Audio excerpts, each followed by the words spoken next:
on here, and I'm going to try to talk for 30 seconds, greet you before I have a coughing spell. Since I seem to have this crud that apparently is going all over the nation here after I got it, talked to a few friends around the country. But welcome, Fearless Flight Live, where you can come every week if you have issues with flying, if you know somebody, or you just like to talk airplanes with us.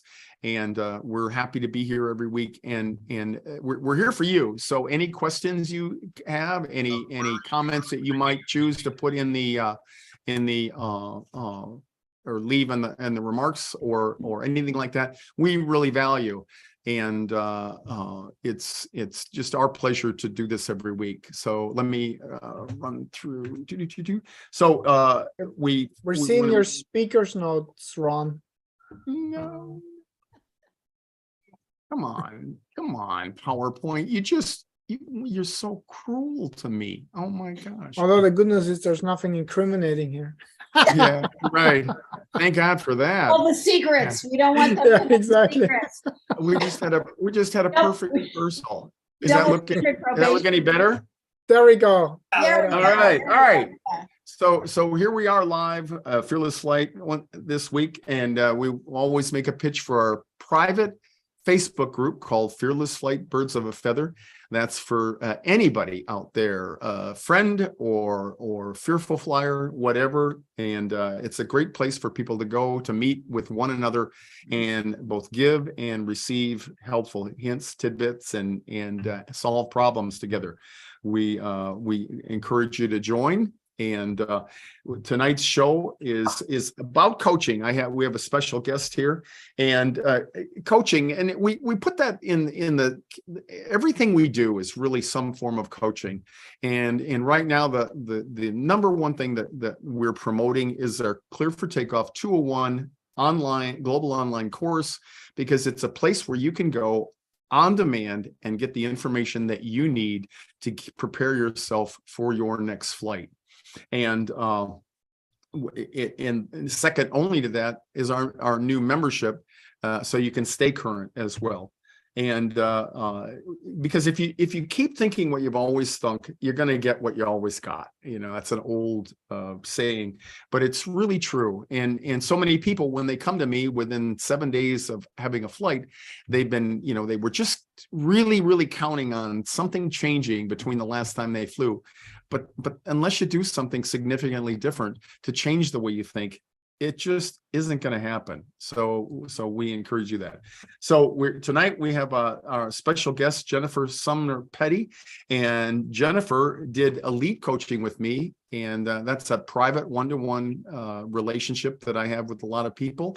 She lives in Lancaster, I want to say Pennsylvania, Lancaster, California, and she came to one of our 101 classes, drove all the way into Phoenix to do that, drove all the way home and made that. I told her that's the riskiest thing she'll do in the time that she's working with me. And then over the weekend on Saturday, we flew from Phoenix to Burbank and back. And so I'm going to ask Jennifer to come on right now, and I'll introduce her. Hey, there you are. You look so radiant tonight. Yeah, and we talked a little bit. I saw your text. Well, welcome, first of all, Jennifer, to the show. And I got a kick out of your text that said you went home and slept for how long? 12 hours. I was so emotionally drained. Yeah. And you deserve it. But what an opportunity and what a performance you had. And so I'm going to do something a little different tonight. And I want everybody out there to give a kudo to Jennifer for being so courageous to do this. I've never actually been able to get this much video while we were flying, and Jennifer well, I hope we didn't make you feel like we got you in a room with a rubber hose there, but she consented to let us use just some segments here, and we'd like to show you what she went through.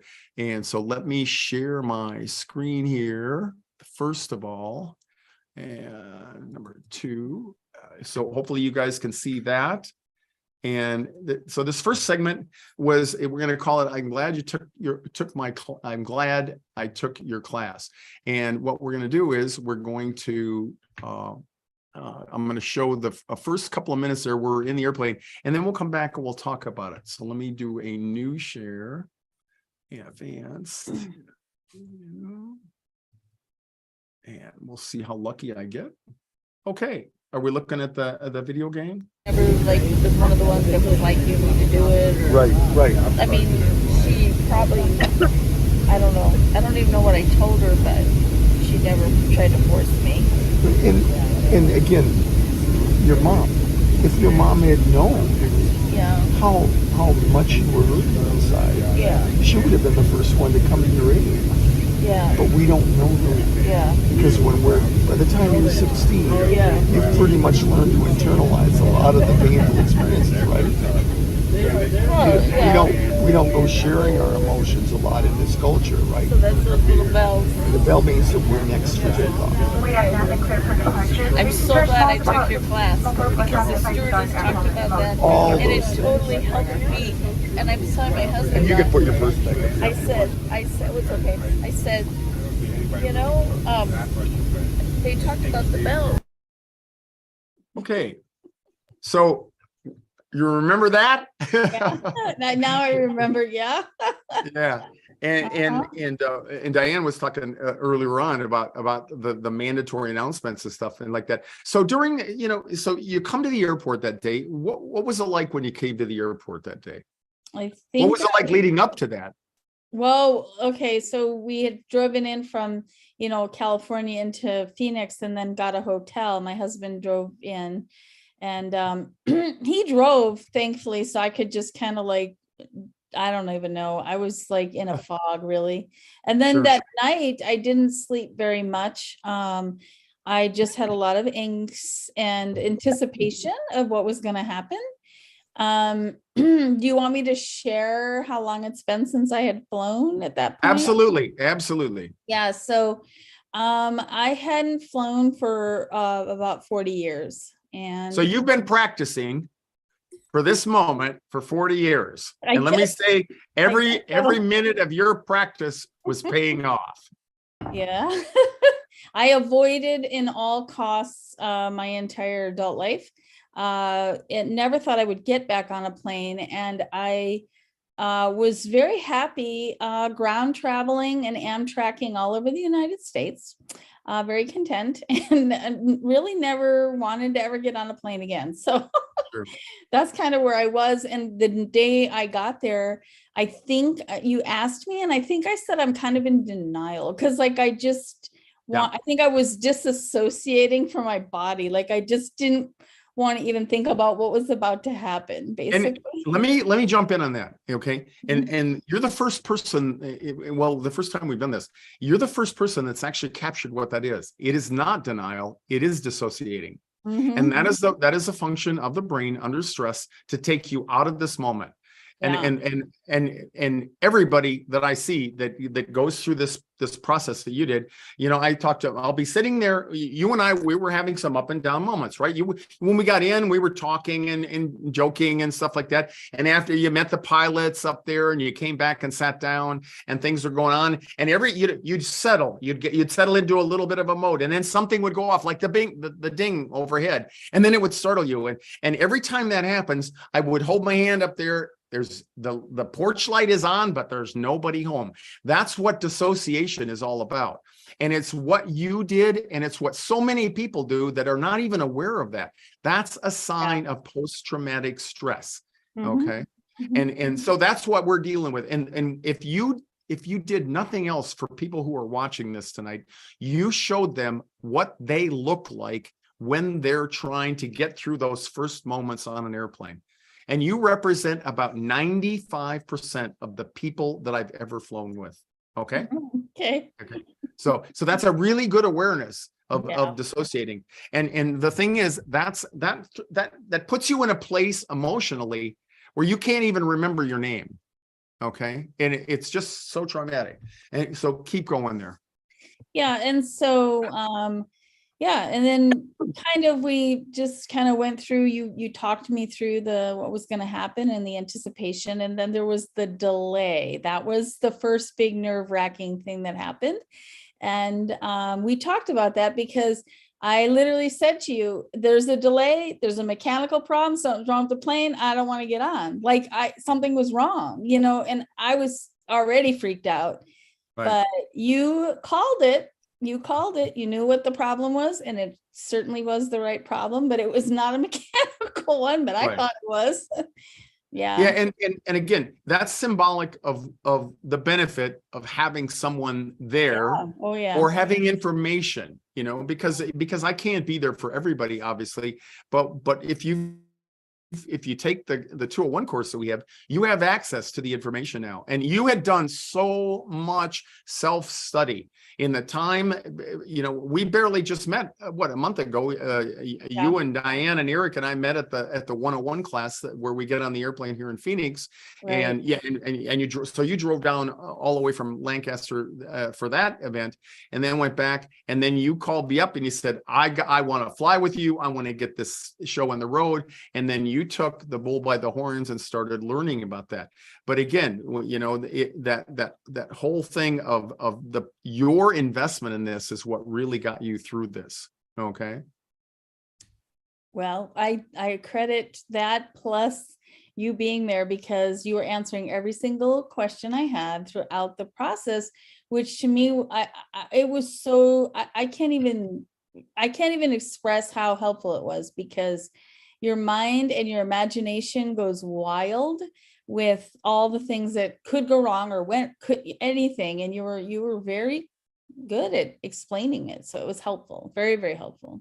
Okay, so let's move forward. So we made it to takeoff despite the delay. So you had a number of opportunities, but while you're at the gate, and Diane can take just make a quick reference here as to what all the stuff that you hear coming out of the PA from the time you get on the airplane until we shut the door and push back.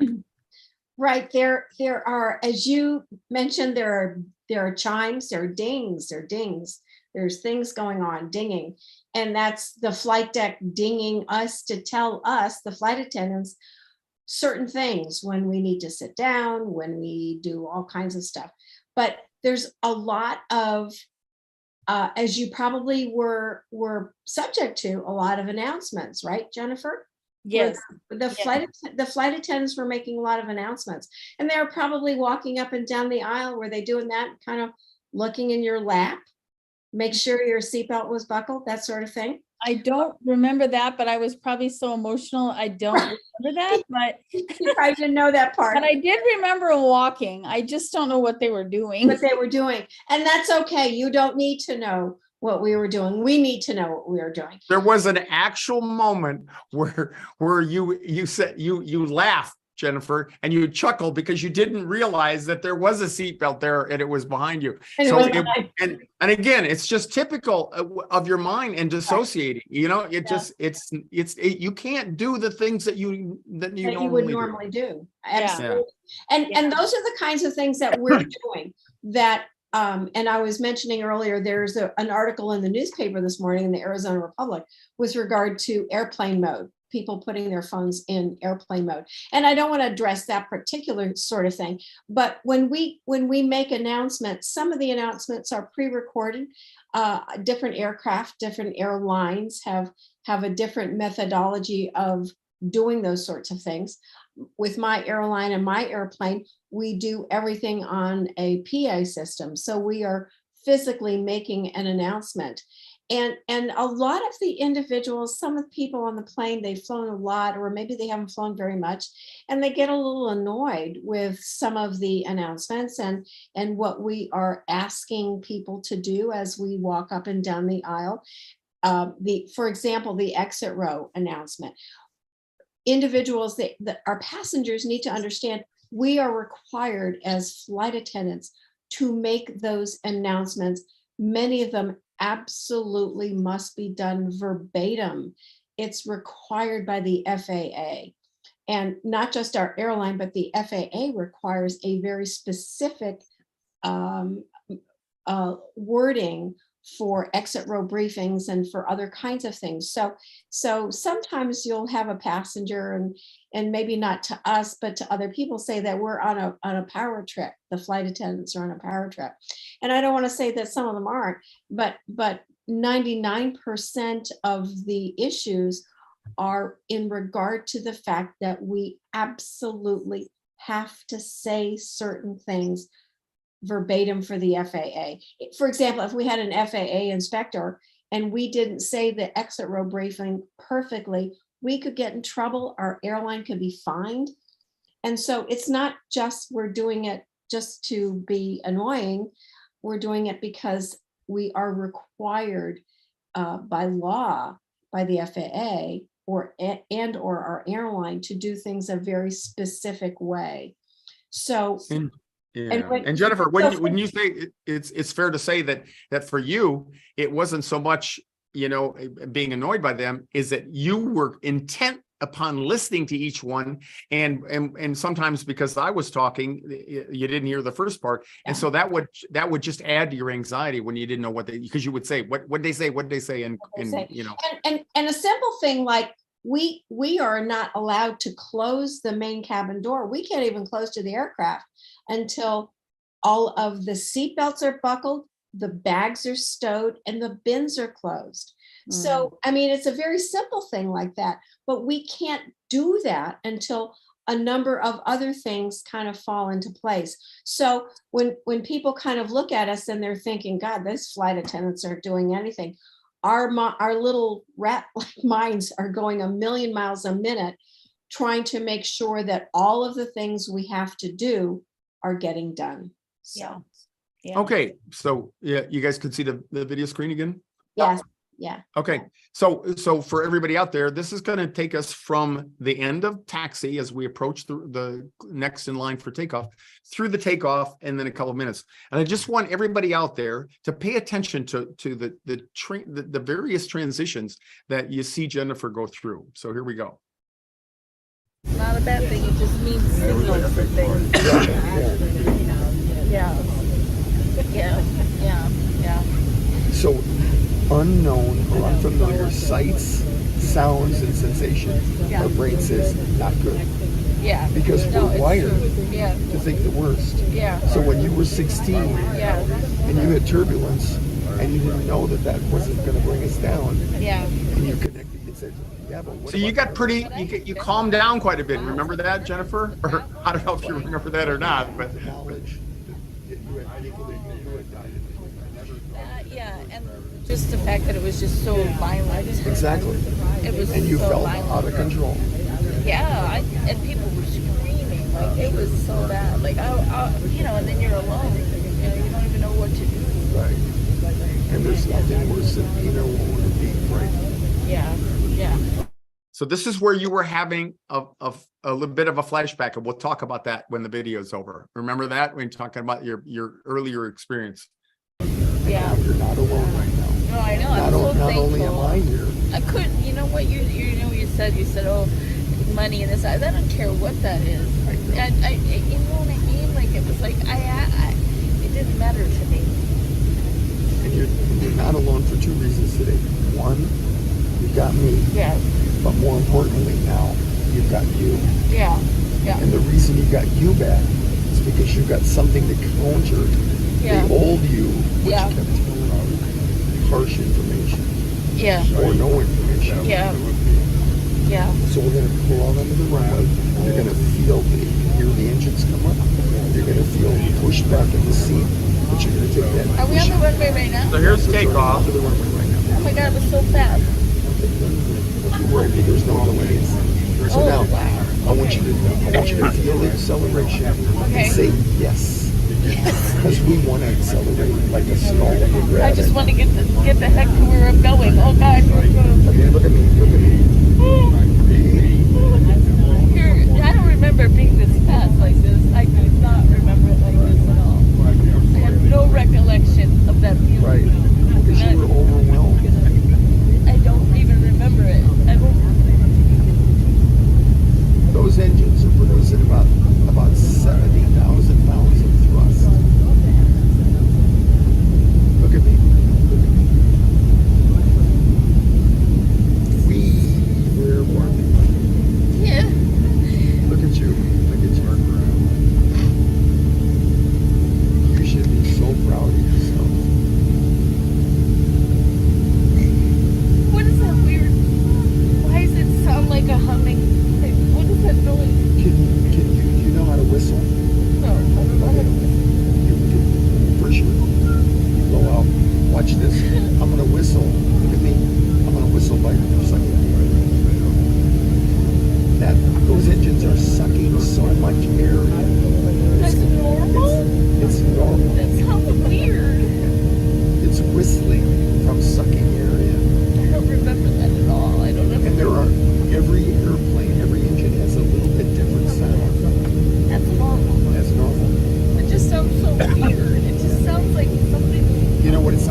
Ron, was that an 800 NG or was that a max, or do you know? That was a 700. Okay, all right. Okay, so what Eric was asking for anybody out there was what model 737, and I talked to Jennifer about this. I think you were just, everything was new to you, right? It had been 40 years. Yeah. You made a comments, oh my gosh, it goes back forever. And I said, yeah, if we're on an 800, it'd go back even further. And and it's just a little baby jet, relatively speaking, and so there was so many sights, sounds, and sensations, and for any of you out there that have listened to us for any length of time, I tell you, you need to get through the first 2 minutes. Did you notice? You remember the difference, Jennifer, between when they put the power up and you started to kind of lose your sense of composure? And do you remember how you came back? When you look at this, do you remember being on the inside of that body that you were just looking at from the outside? I do, and now that I watch it, it was saying some kind of funny things, but at the time it wasn't funny because right. The sound of the engine to me was so odd. It didn't sound like anything I'd ever heard before. It was like this weird sound, and I kept thinking, it didn't remember it at all. I've never heard that before. If you'd taken 40 years off, the engine technology is so radically a little bit different. And I was going to say, what was the last one had propellers on it? I was waiting for you to say, where are the propellers? I mean, it looked really weird. We had little hamsters in a cage. That's how we powered it in those days. And the one, what you're referring to, for those people out there, it's the fact that those engines are sucking in so much air that it changes the harmonics. It's like as if you were to whistle, only whistle by inhaling rather than exhaling. And so anybody out there is bona fide in saying fear of flying does really suck. Okay, particularly at that point terrible. in time. I know. Oh God! So anyway, but you could see it sucks air. It sucks air. Yeah, there you go. And what was happening was, I tell people, this is the most challenging part of getting back into the air, or if you're flying regularly but you don't like it. I don't care whether you're worried about being confined in the back. I don't care whether you're worried about takeoff. It all comes together in that first couple of minutes. And so if you have the wherewithal, the courage, and do a little bit of homework like Jennifer did, you can withstand that first 2 minutes. And if you watch the rest of the flight, you're going to see pretty much we pretty much had a easy going time for the rest of the flight, right? I mean, we had a little turbulence because I ordered some turbulence. I pre-ordered turbulence just for Jennifer, and you got through it. Nothing was as bad in the rest of the flight as it was the beginning. And what happened when you sensed the power coming back when we started the descent into Burbank? I thought it. Well, you mean when we started to go down? Right. I mean, there were a couple of times when. Well, let me fill in the gap. So anytime they would change the thrust on the engines was an anxious moment for you. Yes, it felt like we were. To me, it felt like the whole plane was going down, like sinking. Exactly.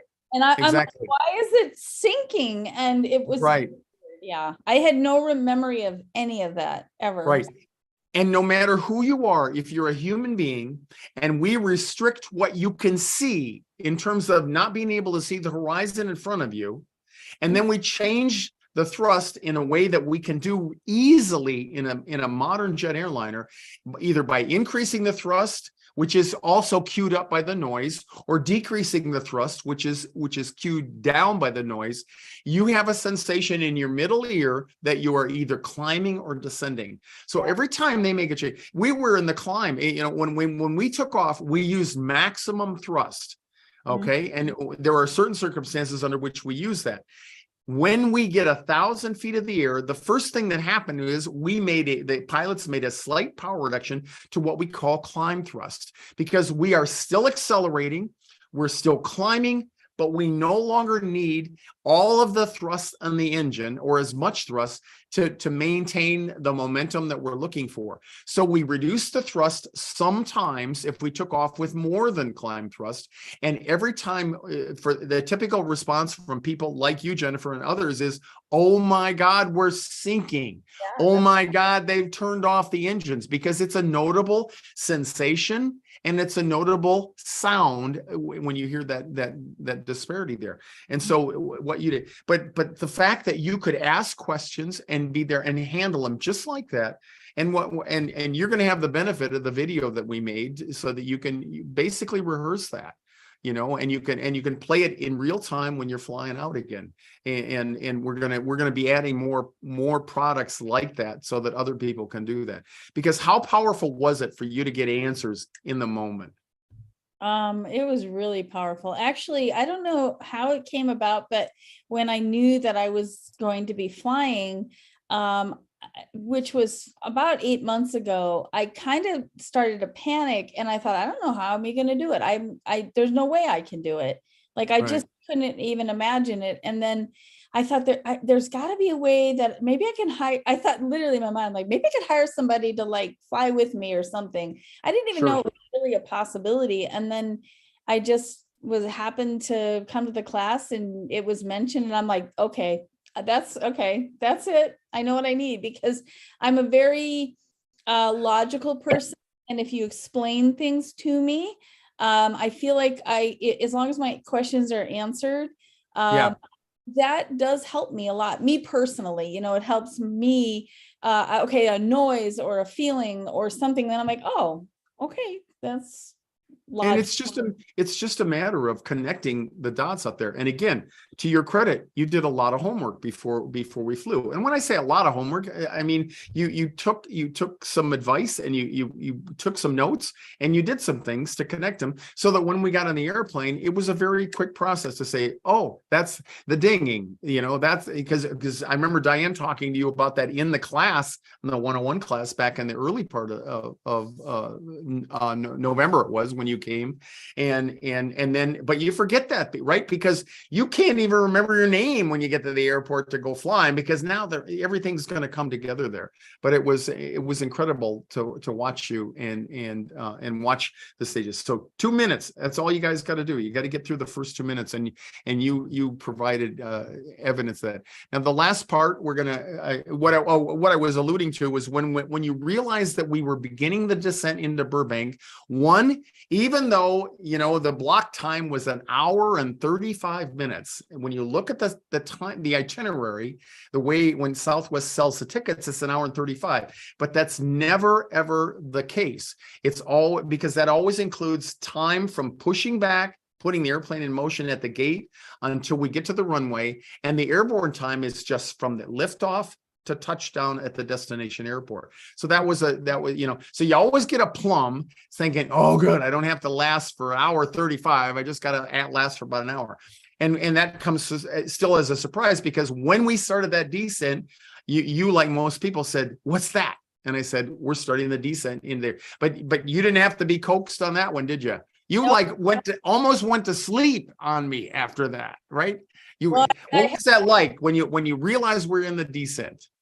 It was interesting because I remember I had my stopwatch on and I was timing for the breath, but in reality, I let it run because I said, I want to see how long this flight is, and I kind of knew. And so I remember watching it, and I looked at it. I said, we've been in the air for like 48 minutes. Okay, so we are probably done almost now. And so I was getting excited to be going down, and and let's talk about that just briefly, because I had forgotten about that. Okay, so when the push came to shove at the early part of the thing, and I took you through this breathing technique where I have you go in for 4, an inhale for 4, and exhale for 6, and it actually has been researched and proven that people actually lower their anxiety when you're doing that. So we did that, and it only took 3 reps, so 30 seconds on a couple of times during the flight when and you became anxious. And then I suggested you pull out the stopwatch function on your iPhone, and I suggested you hit it and you watch it, because you could do that on your own there, and you did marvelously. You religiously looked at that, hit the button, and breathed in for 4, out for 6, and then we just kept it running. So that now, and it's another thing that I never thought of until flying with you, that is a huge thing for people. They want to know how long, how much longer. And while Flight Tracker, most airlines have Flight Tracker now, I think this is an even more a definitive way for people tracking how long they've been airborne. Now, if you're going across to Europe and you're going to fly for 8 or 10 hours like that, you may forget about your stopwatch function by that time. But for a short flight like this, getting back into the thick of things there, I think that worked really well for you, don't you? Because you continually, and then when we came back, I said, okay, now here's takeoff. So and we'll talk about that in just a little bit when we get. Well, no, let's talk about that. So when we landed in Burbank there, what was it like? Well, I was so much, I remember when we got on the ground, as soon as the tires touched, I said, okay, I'm okay now. Like, I didn't care about anything else. I was happy that those tires were on the ground, and I felt like totally fine after that. I was like, okay, I'm good. And you became very animated, and you were really happy. And when we got in the terminal, you weren't worried about, we thought we had a little bit of time, but then we forgot about the time difference there this time of the year. And so we had a little bite to eat and all that. And then talk to the people about what it was like, because we're going to do it again, right? We got to get on a damn airplane and fly back to Phoenix. And when you were, and I'm sure you had a different thought about that driving to the airport in Phoenix that morning, but what was it like as we approached the time and actually boarded the airplane to fly back? What was that like for you compared to Phoenix when we I think my anxiety level, I remember you asked me, and I think when I had started, it was like an 8 or 9, the first flight. And then the second time I said I was like a 3 or 4, maybe. So my anxiety was a lot less. And so I knew what to expect a little bit more. And so it was very helpful, I think, to do it again, for sure. Yeah. And those are the numbers that I remember too. It was significantly different, lower. And that, again, that's something I see all the time. Going over what it is for the first 2 minutes, but the lead up to the boarding the flight and the return flight home, nowhere in comparison to what it was like going over. So here we are. This is the last video here. Again, a couple minutes, and we'll talk about, we'll let you debrief like we did in the airport there. This certifies that Jennifer Summer Petty has successfully slipped the surly bonds of Earth, and now is a certified fearless flyer. I took that from the Cone High flight. So congratulations. Aww, thank you. And you are amazing. Thank you. And take some photos too. Is it still video? Yeah. So compare going over to coming back. Oh, sorry. Yeah, that's okay. No, so just tell everybody what was like when you got to the airport today. Okay, so when I got to the airport, I was very anxious. I couldn't think clearly. And how long has it been since you've done this? 40 years. 40 years. Yeah, since I've flown. So for me, and then I remember on the plane at one point there was turbulence, and I got really nervous, and then you kept saying, put your name backwards, and I couldn't even think clearly. Like, I couldn't think at all, But we figured out how to do that. We did. And then because you can't think rationally when your resources are depleted because of the stress. Yeah. So then it was good. But what was most helpful for me was you being there explaining everything step by step. Okay. So if I heard a noise or something was happening, I was able to get the rational, logical side of my brain to take over. And that was helpful to me the most, I think. And then how would you compare coming back? Coming back was like 80% better. Yeah. I think we had a couple little moments there where I was a little bit going down the path of anxiety, but it was a lot better. And if you flew 4 more flights today, you'd be teaching me how to fly. No, right. but yeah. like most people, Yeah. don't blame me for your success. Okay. You did a lot of hard work. A lot of hard work. Congratulations. Thank you. Okay. And don't blame me for your success, because you were amazing, Jennifer. And this is why I love doing this. This is why unsuspectingly Diane and Eric got hooked into this, because it's just so gratifying to watch raw courage in action, where you see people overcome their demons, and you're living proof of that. And it was such a joy to fly with you. And and after 40 years in particular. So tell everybody the reason you were doing this is because those damn kids, right? They have to move somewhere else. They can't live close to the mom anymore. So what's coming up? Yeah, so my son and mom and grandkids live in Texas, southern Texas. And so my son has his kids for Christmas, which he doesn't always have. And so it's a big deal. And so my daughter and myself and her boyfriend are all going to fly out to Texas. Prior to taking the class that with you, I had no knowledge of the class at that point when I booked the flight. And so in my mind, I wanted to find a flight that was direct, and I needed one from direct city to city, and Las Vegas was the only place I could find a flight on Allegiant Air into the small little airport in southern Texas. So Right. now I have to take a bus from my town to Las Vegas to take the direct flight, and it's 3 hours door to door, so it'll be longer than the 1 hour Burbank flight. And so it'll be a little bit extra challenge for me, but yeah, we'll see. You're gonna do fine, and you got the tools. You'll have the video that we did. You got access to us, and and the riskiest part will be in the bus riding to Las Vegas. Okay. So but anyway, I want to just thank you for first and foremost for being so vulnerable with everybody out there. This is the most that we've pushed somebody to the edge and to share with them. But again, that's a mark of your courage, and thanks for sharing the whole part about the flashbacks. We didn't touch much much on the first video. I forgot to mention was what triggered you was a couple of things. Are you comfortable talking about that? Because I think that's relevant for people. Talk about why you quit flying. Okay, so when I was very young, maybe like 8 or 9 years old or 10, I can't recall the exact age or whatever, 8, 9, 10. My mother had a good friend, and he had a plane, and he was a business owner, so he had his own private jet, and he was a pilot, and he would fly, and occasionally he would invite us to fly with him. And I remember as a kid, he even put me in the seat. I guess there were two what I don't know, you call it, like Yokes. They're called the yokes.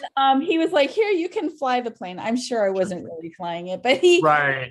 yeah, I was, so it was fun. We had a lot of fun, and I used to fly all the time. Well, anyway, unfortunately, some years after that, we'd stopped, flying with him, but I always had memory of it. Him and his family were flying somewhere, and he had all of his 3 kids, his wife and a nephew or something on the plane, and the plane started to smoke in the cabin. So he did an emergency landing. My mom just told me the story again because I didn't have full recollection. And he landed, but in sort of like a cornfield. And then when he went to get off the plane, the whole entire plane exploded. And Sure. so for me, it was traumatic. I don't know, it just traumatized me thinking the danger. Sure. And then I flew, of course, every year to see my father Because your parents were divorced, so you went through the typical divorce kid going from one parent to another from time to time. Flying alone with my younger sister, and I never really was afraid to fly, but at one point I had a couple of really rough flights. I had one through a thunderstorm, which was my first really bad experience. And I remember like lightning, or I don't know, it was Sure. really scary. And then, but when we got above the clouds and we saw the sun, I was like, oh, okay, well, that's kind of cool. Yeah. It was still frightening, but the last flight I remember, I was about 16, and the turbulence we hit was just outrageous. Like, it was like the kind you see like on the videos where people's we didn't have laptops back then. This is a long time ago, but books and bags and I don't even know what shoes. I even have memory of like somebody going up and like almost like hitting the top. And I remember going up, or maybe I had my seatbelt on. I don't even remember, but people were screaming and crying and like praying, and everybody in the plane, I felt like the wings were going to crack off. Like, it was terrifying. Yeah. Never get on a plane after that. Like, I was so terrified. And I was by myself, and my sister and I were like, I don't even know. It was so horrifying. So part of the work that we did then, a little bit before that, is talking about that is trauma, and one traumatic moment changes brain chemistry for life. Yeah. One moment traumatized changes brain chemistry for life, and you were living proof of that. And you expressed the dissociation that you would experience. And when we were taxiing to the runway, it all came back there. You had some utterances about being 16, remembering that circumstance, and and you had the unlikely recollection of this experience you had with this family whose lives ended in tragedy, and a child just puts all that stuff together. You're not consciously putting that together. It's just in there, like somebody chops up a bunch of videotapes and reassembles them there, and then it plays out. And what you did was we reverbalize that, which is what you do for people who've been through trauma.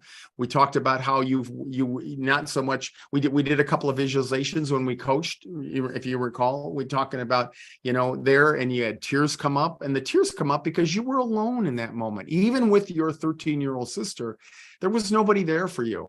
Right. And even on the video, the audio was terrible there, but you mentioned, that you're talking about your mom, and we just said, your mom wouldn't even have known what was going through your mind, because a kid can't verbalize that and so relate that. And so you live with that all on your own. To me, it's not surprising that people are afraid to fly after experiences like that. What's amazing is that not everybody is afraid to fly, because everybody has stuff that gets stirred up under the right circumstances. So again, the courage that you saw, it wasn't unique, but it was unique to you, and to watch your courage and your response again was unbelievable. So thanks again, Jennifer, for showing up. Anything we can do to support you, let us know. Okay.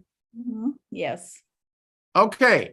So you can stay with us. We're going to switch into a bit of a commercial here, but we want to keep letting people know that the way you get over this is by changing the way you think, and the way you change the way you think is by learning something new to replace that. So Dieter, we got something that you've been working on and you want to share.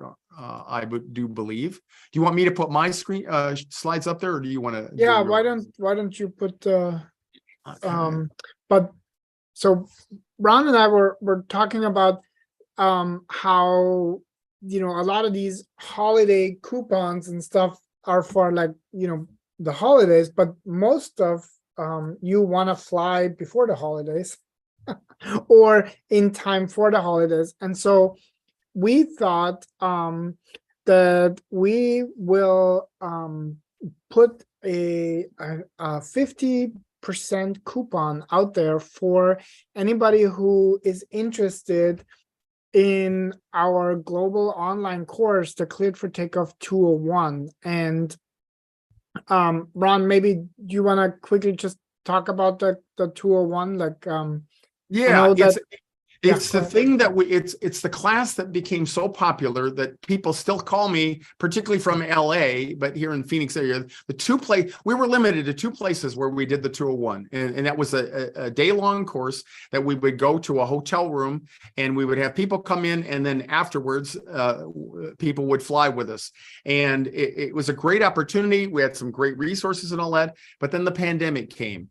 And Dieter and I had long said, we can't serve the people on the globe that we want to with this, because they can't get to Phoenix, and they seem to have no sense of humor about flying to Phoenix to take a course on how to overcome their fear of flying. So we finally took that as the momentum and the kick in the butt that we needed to do. And with Dieter's help, we put the entire 201 course up in the cloud. And for what we lost in the ability to meet you all, what we gained in the amount of content that's up there. So now you can go online, and it comes with an app that you can access the course on demand, which is the best part of it. You have a community of people in there that are taking the course with you, sharing their stories, and it's a continual repository and reservoir of information into which we're adding information all the time. And so the 201 is literally the best game in town right now, as far as I'm concerned. And then we have a way beyond that to have people have continued and we have access. actually quite a few people like Susan Miglagio, Susan Hopkins. You guys you went through the course, so I think at least I just recognized from the comments on Facebook. Those are my Boston people. Exactly. Those are my Boston beaners up there. Totally love you guys. And that was the first time that we took that we had advertised the 201, and then found someplace in the US where we had enough people that made it worth my while to go fly with them. And we did that last March 12th. I thought it was the 19th, but it turns out it was the 12th. Anyway, and so Susan Miglagio and Susan Hopkins, our 50-year-old winner, but she's being pressed by Jennifer tonight for not having flown the longest there. But people in Boston, so and you can if you go online, go to the link, you'll see why they were raving about the 201 course that they took. And then I went out and met them, and we did the same thing with them that I just did with Jennifer over the weekend. So we're not saying yet that we can fly with everybody that takes the online course, but you don't need us to fly. It's nice sometimes if you can do that, and I love doing it. And we'll be spreading the number of places around. We're going to fly out of Boston again next spring. And but in the meantime, there are so many resources, and it's such a great community. That's what you need to do. You need to educate yourself, and you need to learn how to distract and disrupt your thinking to get you on the airplane and keep your anxiety down below a 5, so you got some wiggle room. And you need to join a community of people. So that's the Fearless Flight method. So the 201 is the best way to do that, and it's just getting better, if I do say so myself. So we really encourage you to take a look at it, and this opportunity. Dieter and I said, what would be the best thing we could do for people? And we just decided, I'm not into the Black Friday and then Black Monday and all that stuff so much, but we thought that we needed to offer something. So we decided that the best thing would be to do a half off thing. And so there you are. And if you are a member of the course, you get access to our monthly live coaching sessions.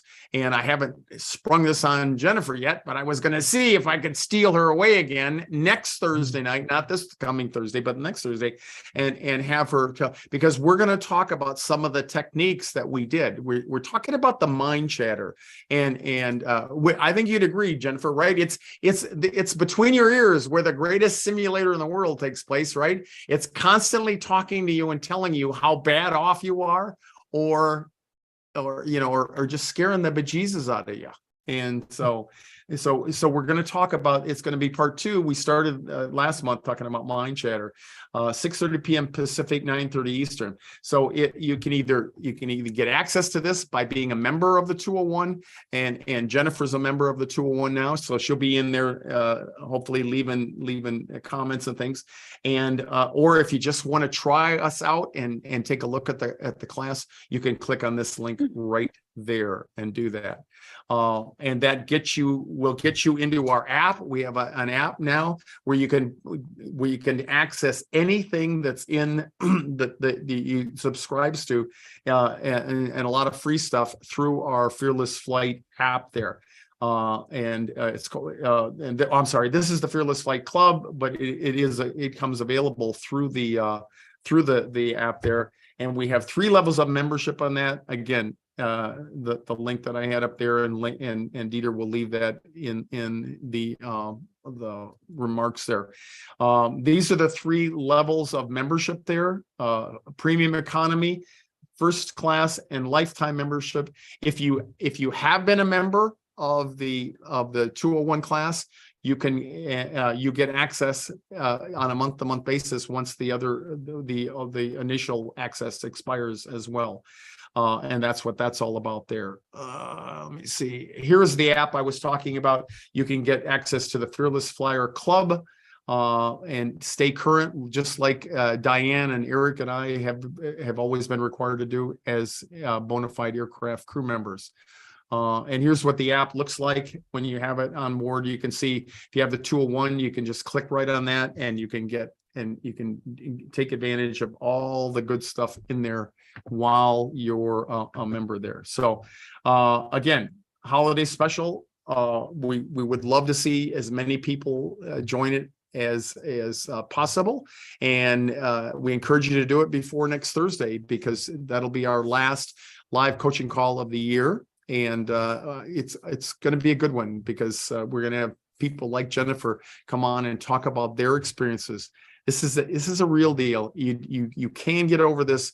People ask me all the time, can I get over this? Can I get back to where I was, or where it's easy? You can do whatever. You can get back to whatever level you want, depending on how much you're willing to practice and learn. And that's it. Do we have any questions or anything out there, Dieter? Anything that you want to add? There's one. I think maybe Eric, maybe you could answer. Don is flying to the Dominican next week, and flying on a smaller plane, and was curious whether or not turbulence will be more noticeable than in, let's say, a 777 or a 787 or something like that. I'm guessing he's going to the Dominican Republic, but I don't know. And he's probably going out of up in the Northeast down to somewhere in the Caribbean and connecting before he does that. So I'm going to just throw it out there and say, I don't think it will be as much of a factor, because that will be a short leg and a short flight, likely not in weather this time of year. So I'm gonna put my head in the noose and guess that will be a smooth ride, rather than just saying, oh, turbulence would affect this other plane X, Y, and Z. I think his time on that flight will be in probably pretty good weather, and it probably won't be noticeable. And the hardest thing Don's going to have compared to the flight he just came back from Europe on is limiting his food intake. Trust me, that's going to be and the joy that he has flying there. That's going to be the hardest time. So I'm sure. But Don knows the kind of people we are. We always volunteer. If you think you can't make it, send us the tickets and we'll take care of it for you. Yeah, and that's the kind of sacrifice. It's the kind of sacrifice we're willing to make. So anyway. Since we aren't even an hour over yet, if there isn't a question, I have less than a minute I wanted to mention to our people that are procrastinators out there. And I'm sort of a procrastinator. I try to visualize my problems and self-correct. I don't go to meetings. I probably should go to meetings. And every once in a while, then I'm rewarded because I procrastinated, which then makes me procrastinate more. And yesterday, The reward came for, to quote Ross Perot, you people that are procrastinators, the real ID that was required on the driver's licenses was supposed to be due mid 2021, and they kicked that out until May of next year. And then yesterday they said, oh, did we stutter? We didn't mean 2023, we meant 2025.